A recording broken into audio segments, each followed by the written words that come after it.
Dans les deux chroniques précédentes, je vous ai relaté un fait, comme on dit, divers, mais un fait tragique. Il s'agit d'un accident provoqué par un jeune de plus de 20 ans et qui a ruiné la vie, l'avenir d'une famille.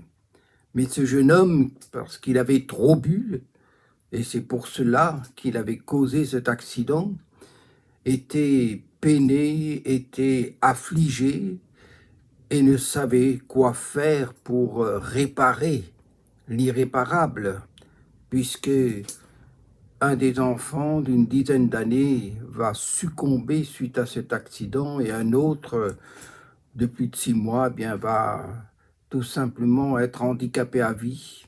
Face à cela, la maman prend le chemin de la folie et quant au papa, il est inconsolable. Et tout cela pour quelques verres d'alcool de trop. Alors, je ne vais pas revenir sur ce que j'ai déjà dit, mais au cours de cette troisième chronique, je voudrais simplement faire une conclusion, s'il est possible de faire une conclusion, et de tirer de cet événement, comme le faisait Jésus, qui voyait des laboureurs, qui voyait aussi des vignerons, et alors ça l'amenait à imaginer une parabole.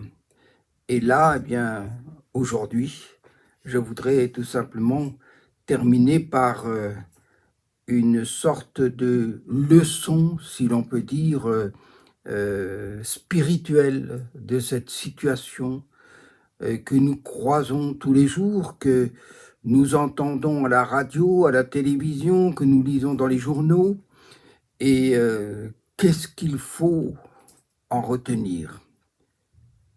Et ceci à partir de ce que nous savons de la Bible, de ce que nous enseigne aussi Jésus.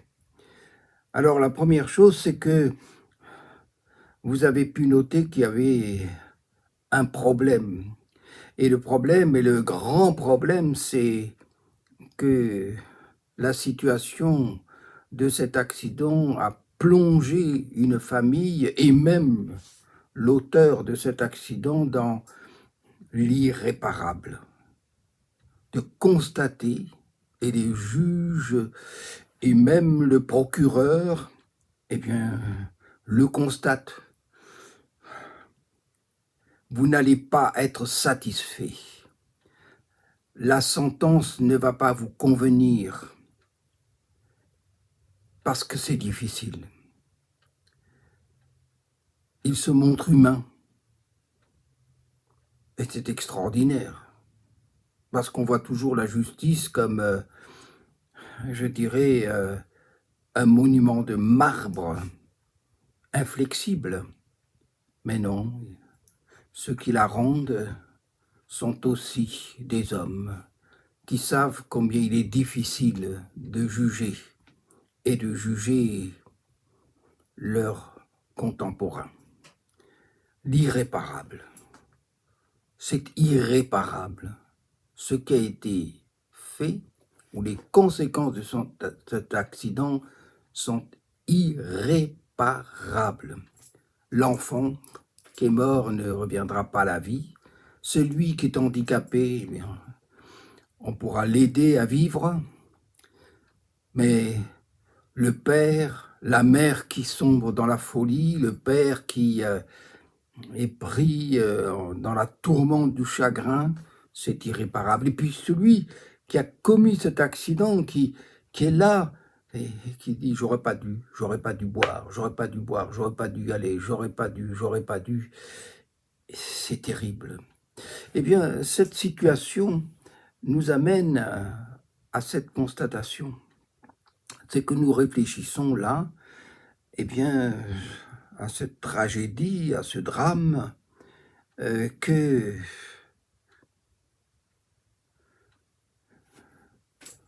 le péché, Oui, parce qu'il faut parler de lui, le péché est irréparable. Le péché est irréparable. Là, il est causé par l'alcool, mais il pourrait se manifester d'une autre façon. On peut en être victime ou on en peut être l'auteur, mais le péché est irréparable. C'est ça la première constatation qu'il y a lieu de faire. Le péché est irréparable. Rien ne peut réparer le péché.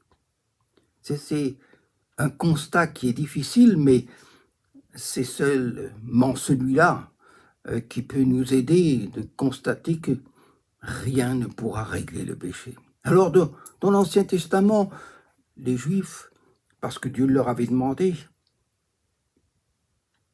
offraient des sacrifices. On tuait, on sacrifiait un animal et le sang et la mort de cet animal, en quelque sorte, compensaient, effaçaient, expiaient leur péché. Mais le péché est irréparable. Il faut qu'on le croie. Il faut qu'on le reçoive. C'est une vérité. Le péché est irréparable et il produit l'irréparable. Alors que faire? Que faire devant cette situation, ce constat? Eh bien, Dieu n'a pas eu d'autre solution. Et on le voit lorsque Jésus, envoyé par Dieu pour justement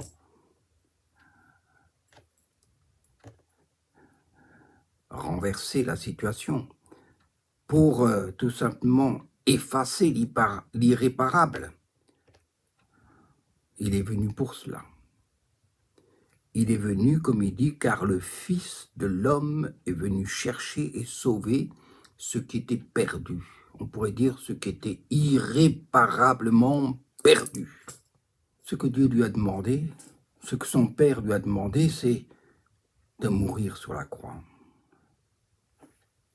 Et que son sang, et c'est plus le sang des boucs, des animaux, mais son propre sang, celui qui est pur, sans péché, couvre les péchés de tous ceux qui ont commis l'irréparable. Et nous avons tous commis l'irréparable. Depuis Adam et Ève, le péché est irréparable. Et c'est pour ça que Dieu nous a chassés du jardin d'Éden. Mais il ne reste pas là. Il est celui qui nous aime. Dieu a tant aimé le monde qu'il a envoyé son Fils unique, afin que quiconque croit en lui ait la vie éternelle, qu'il soit sauvé. C'est le but. Et Jésus est là devant cette mort, parce que le péché, c'est la mort. C'est le salaire du péché. La mort, c'est le salaire du péché. Et Jésus demande 3 fois à son Père, « Père, s'il est possible que cette coupe, cette mort me soit épargnée. » Mais comme le Père ne répond pas, il dit, il n'y a pas d'autre solution. Donc j'accepte. Et il accepte ce chemin de la croix avec ses humiliations, ses crachats, ses colibés, cette méchanceté, ses coups et cette mort injuste. Et pourquoi faut-il cela? Parce qu'il y en a un qui est dans l'ombre et qui dit « Non, tu vas pas dire c'est rien le péché, c'est le diable. Non, Dieu, tu vas pas dire c'est rien. Tu es juste.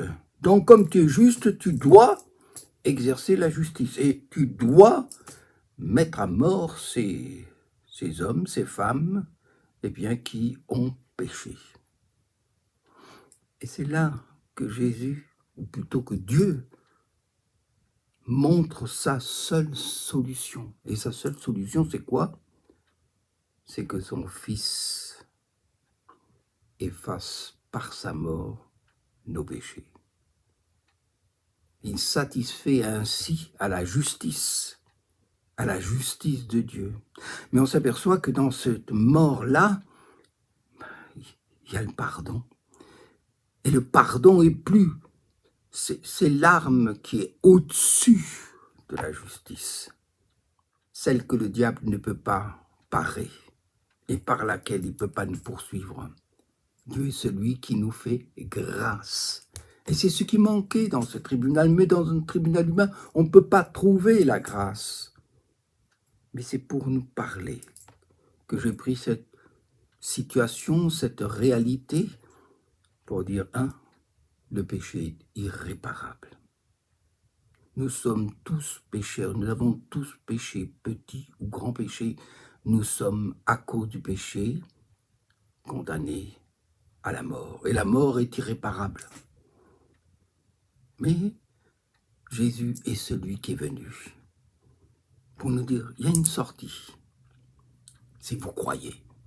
Si vous croyez, si vous vous repentez de vos péchés, et si vous croyez que je suis celui que Dieu a envoyé pour effacer l'irréparable, alors pour vous commencera une vie nouvelle.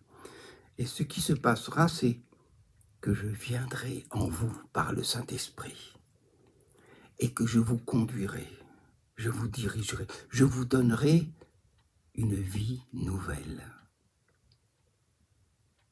Et pour cet homme affligé, pour l'auteur aussi de cet accident affligé, il y a une espérance.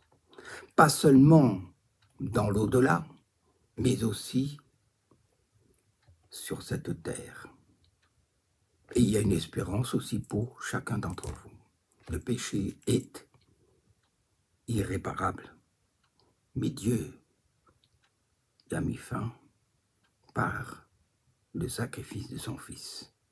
Il faut croire, c'est la foi, dans la grâce que Dieu vous offre. À lui soit la gloire. Amen.